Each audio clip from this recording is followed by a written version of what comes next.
안녕하십니까? 고린도후서 49번째 시간, 성도는 부정한 것으로부터 분리되어야 합니다.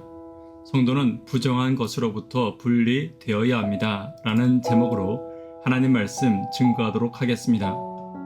본문의 말씀 고린도후서 6장 17절부터 있는 말씀 함께 읽습니다. 그러므로 주께서 말씀하시기를 너희는 저희 중에서 나와서 따로 있고 부정한 것을 만지지 말라. 내가 너희를 영접하여 너희에게 아버지가 되고 너희는 내게 자녀가 되리라. 전능하신 주의 말씀이니라 하셨느니라. 본문은 이사야 52장 11절의 인용입니다. 이사야 52장을 함께 보도록 하겠습니다. 너희는 떠날지어다 거기서 나오고 부정한 것을 만지지 말지어다. 그 가운데서 나올지어다. 여호와의 기구를 매는 자여 스스로 정결케 할지어다. 이사야 52장은 이사야가 그의 백성들에게 바벨론을 떠나 그곳에서의 이교적 삶에서 단절되어야 함을 권고하는 장면입니다. 마찬가지로 하나님의 백성들은 하나님의 백성으로 살아가기를 결심한 이후에는 이전의 삶에서 단절되어야 하는 것들이 있을 것입니다. 오늘은 본문의 말씀을 통해 하나님의 백성들이 이전의 삶으로부터 단절되고 바뀌어 나가야 하는 것들이 무엇인지 함께 살펴보도록 하겠습니다. 첫 번째는 부정한 것으로부터 분리되어야 합니다. 17절입니다. 그러므로 주께서 말씀하시기를 너희는 저희 중에서 나와서 따로 있어 부정한 것을 만지지 말라. 하나님의 백성은 부정한 것으로부터 분리되어 순결함을 가져야 합니다. 고린도 성도들이 이제 하나님의 백성이 되었습니다. 그렇다면 이전에 섬기던 우상들과 거짓과 음행과 토색하는 것으로부터 자신들을 분리하는 것이 마땅할 것입니다. 이전에 섬기던 우상을 하나님과 함께 섬기지 못하듯이 이전에 가졌던 거짓의 마음과 속이는 마음과 이기심의 마음도 하나님과 함께 가져서는 안 되는 것입니다. 오늘 우리도 마찬가지입니다. 하나님의 백성으로 살아가며 이전의 악한 마음을 그대로 가져가서는 안 됩니다. 부정한 삶과 부정한 마음으로부터 벗어나 하나님을 섬기는 순결한 백성의 마음을 회복하는 저와 여러분 되기를 간절히 바랍니다. 두 번째는 하나님의 자녀됨을 회복해야 합니다. 17절입니다. 내가 너희를 영접하여 너희에게 아버지가 되고 너희는 내게 자녀가 되리라. 전능하신 주의 말씀이니라 하셨느니라. 성도는 하나님의 자녀임을 잊지 않아야 합니다. 하나님의 자녀임이 강조되는 데는 두 가지 의미가 있습니다. 첫 번째는 본문에 나와 있는 것과 같이 내가 너희를 영접하여 너희의 아버지가 되었다는 것입니다. 이것은 하나님께서 절대적인 은혜로 나를 초청하시고 구원해 주심을 의미하고 있습니다.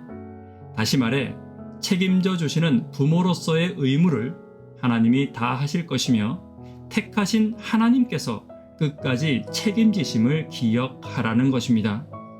두 번째, 내가 자녀가 되리라 라는 말은 하나님의 자녀로서 하나님을 닮아가는 것을 의미하고 있습니다. 자녀는 부모를 닮습니다.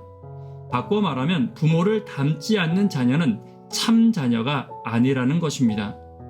하나님의 자녀는 하나님을 닮아야 합니다. 시간이 지나면서 신앙의 연수를 더해가며 하나님을 점점 더 닮아가야 합니다. 오늘 우리의 삶 가운데서도 하나님은 나의 삶을 책임지시고 내가 하나님을 닮아가기를 원하십니다. 이전까지의 나의 모습이 죄의 아버지를 닮아가는 삶이었다면 오늘 하나님 아버지의 모습을 따라가고 닮아가는 저와 여러분 되기를 간절히 바랍니다. 세 번째는 하나님의 약속을 기억해야 합니다. 18절에 전능하신 하나님은 구약의 선지자들이 부르짖었던 언약을 이루시는 하나님을 강조하는 말입니다. 비록 선지자들의 삶과 하나님의 종으로 살아가는 것이 쉽지 않고 억울함과 답답함과 육신의 고통이 있을지라도 그들은 언약을 이루시는 하나님을 바라보며 그들의 사명을 지켜냈습니다. 마찬가지로 바울 역시 하나님의 일꾼으로서의 삶이 쉽지 않았습니다. 그러나 전능하신 하나님, 언약을 이루시는 하나님을 바라보며 그의 사명을 지켜낸 것입니다. 오늘 우리도 하나님의 일꾼으로서의 삶이 쉽지 않을 수 있습니다. 그러나 우리에게는 전능하신 하나님이 계심을 잊지 않아야 합니다. 우리의 삶 가운데 고난이 있지만 고난보다 더 큰 능력을 약속하신 하나님을 기억해야 합니다. 우리의 삶 가운데 억울함이 있지만 전능하신 하나님의 심판이 있음을 기억하고 있어야 합니다. 우리의 삶 가운데 지혜가 부족할지라도 전능하신 하나님의 지혜가 내게 있음을 잊지 않아야 합니다. 내가 섬기는 하나님이 전능하십니다. 그 전능하신 하나님의 언약이 오늘 나와 함께함을 잊지 않는 저와 여러분 되기를 간절히 바랍니다. 말씀에 결론 맺도록 하겠습니다. 주를 섬기는 성도가 거룩하기 위해 바뀌어야 하는 것과 기억해야 하는 것들을 함께 살펴보았습니다. 첫 번째, 성도는 부정한 것으로부터 분리되어야 합니다. 성도는 하나님의 자녀됨이 회복되어야 합니다. 성도는 전능하신 하나님의 언약을 기억해야 함을 잊지 않는 저와 여러분 되기를 간절히 바랍니다. 기도 제목 함께 나누도록 하겠습니다. 구도자분들을 위해 기도 부탁드립니다. 학생, 청년, 어린이들을 위해 기도 부탁드립니다. 육신의 연약함으로 인해 고민하는 분들을 위해 간절히 기도 부탁드립니다. 성도는 부정한 것으로부터 분리되고 하나님과 함께 연합해야 함을 잊지 않기를 위해 기도 부탁드립니다. 이 시간 개인적으로 기도하도록 하겠습니다. 감사합니다.